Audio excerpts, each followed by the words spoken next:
Hi, everyone. This is Yoav Gutman. I will be going over Chapter 8 in the Corporate Innovation in the Fifth Era book by Matthew Lemerle and Allison Davis. Chapter 8 is it's called Embed Innovation into Strategies and Plans. We're going to start off talking about, with a quote, "The biggest risk is not taking any risk. In a world that is changing really quickly, the only strategy that is guaranteed to fail is not taking risks." And this, you may know or not, is from Mark Zuckerberg, CEO and founder of Facebook. And we're really going to dive into how your organization can embrace innovation strategy into its overall business strategy. Some key takeaways before we dive in a little more. Fifth era companies need corporate strategic planning processes, an innovation strategy and culture, alignment and incentives between innovation strategy and business strategy, ongoing strategy assessment and dialogue, and customer centrism. All of these are some of the takeaways that come out of Chapter 8, and now we'll unpack some of them. First, I want to start with corporate strategic planning process. What is it? Now, you may be familiar with this, and it might sound familiar as we start to unpack it. But first, I want to start with an excerpt. There are very few corporate leaders who would trust fortune to bring their boat home. They are hired to steer it, which means they need a map, some navigation tools, and a good rudder. And I think this is a great metaphor for leading a company and establishing a strategy. So corporate strategic planning processes. And this may sound familiar to many of us, and I'm sure we've been in parts of it as we go through what the process is all about. Generally speaking, it's very common annually, the board of directors and the executive team will get together for a day, a few days for strategic planning. In my company, they call it an offsite, to agree and set the strategic goals for the coming year. Once this is done, that sort of trickles down to each of the business units, and the business units then build plans to reach these goals.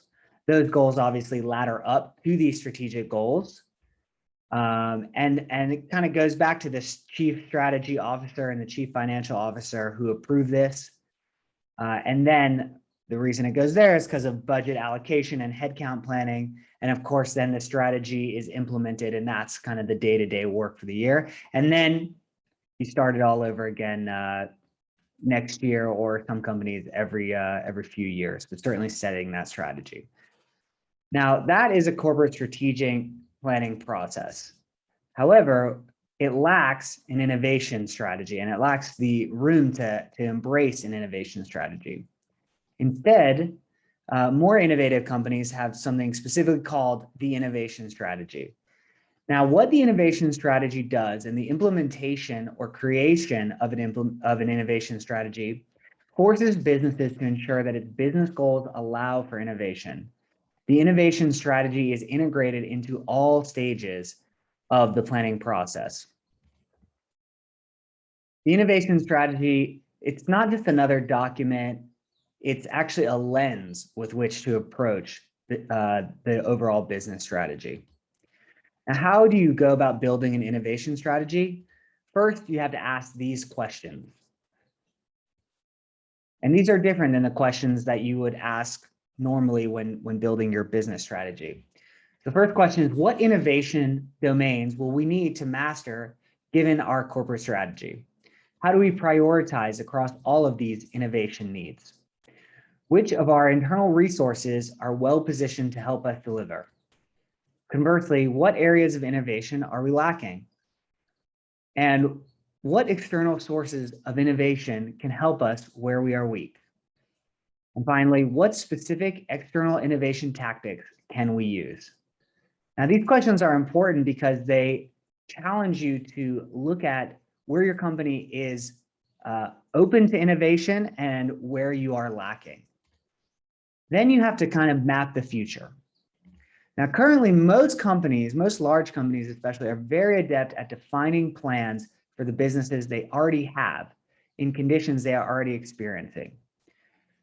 Which is to say, most businesses are operating to deal with the challenges they face today, not necessarily tomorrow in the future. To combat this, you kind of have to go to war with yourself.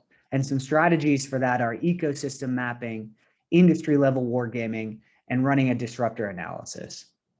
Those are a couple of tools, and there's certainly more that, that this chapter recommends.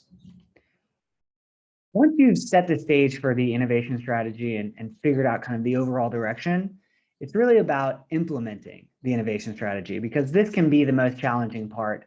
And it all starts with implementing it kind of on a cultural level. Some keys to implementing the innovation strategy into your culture. The first, every initiative, every idea, everything that comes out, if we remember back to the business units coming up with their ideas of how to achieve their goals, every initiative must have a sponsor. Why? Because everything levels up. The second is that everything, we should establish key performance metrics and incentives based on innovation. So while it's pretty common to have key performance metrics and incentives based on performance and results, we also want to include innovation. So an example of this could be that the percentage of total revenue from products and services created in the last 3 years. That could be a metric that you look at that will help your company understand where the innovation or the impact of recent innovation. Of course, you could change 3 years to 1 or whatever time frame makes the most sense. The next key is investing in research and development. And there is an interesting trend that the authors noted about research and development, and that specifically large companies that only spend modestly on R&D have lower levels of alignment between innovation and business strategy, or for that matter, no innovation strategy whatsoever. So you can see here, the more you spend on R&D, the more empowered your employees and the company as a whole will be to drive innovation and to kind of have a culture of innovation.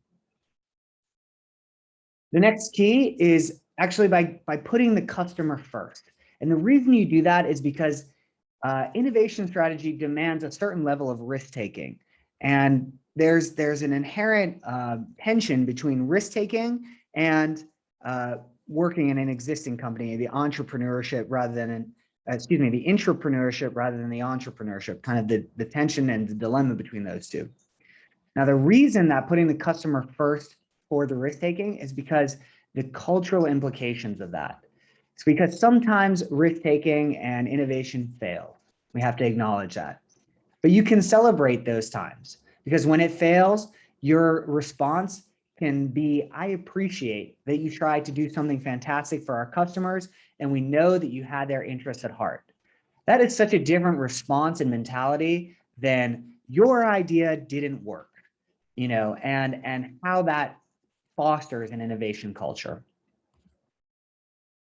Again, if we look at large companies, okay, large companies generally are bad at celebrating failure, and as a result are bad places to take risks unless they've created an innovation culture. You can see here the pizza, right? Everyone likes their pizza a certain way, and you can innovate to create your own as a metaphor here. Now, what is this all rolling up to? To get to that 5th era style company, right? You have to implement the innovation strategy that leads to an innovation culture that begets entrepreneurship. And then you have a 5th era company. An innovation strategy means you have started to shift to the new 5th era innovation approach.